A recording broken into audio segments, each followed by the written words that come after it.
So, the phrase safe space, we probably have all heard it. I can say for me, safe space was used a lot in academia and on campuses.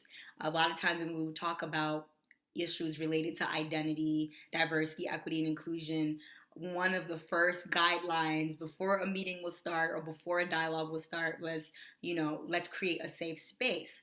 And I think it's important first for us to unpack sort of where this terminology comes from and how we might be using it differently than what it was intended to be used as.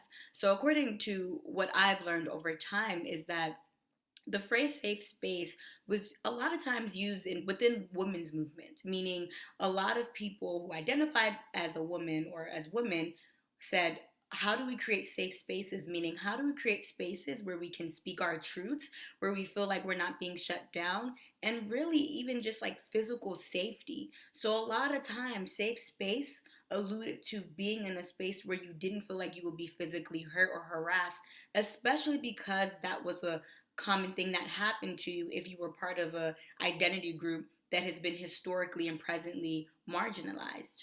What we now see is that the phrase safe space is being used to also talk about not being uncomfortable.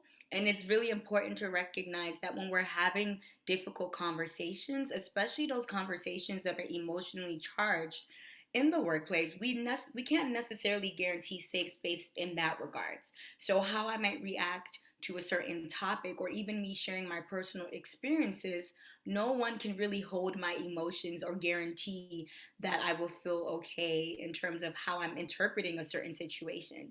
What can be guaranteed is safe spaces in that no one is harassed because of their identities. No one feels like they don't belong. So whether they're consciously or unconsciously being picked on, or whether there's some biases that are showing up, that's really where that term is alluding to.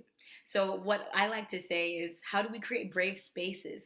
Meaning that if we're having conversations that are emotionally charged or that are connected to our identities, how do we create that space to say, okay, this is going to be hard and this is going to be uncomfortable, but we're not going to allow any hate speech or any type of language that will intentionally negatively impact someone, but we will make sure that we can create other guidelines to say, hey, you just said this and this is how it felt.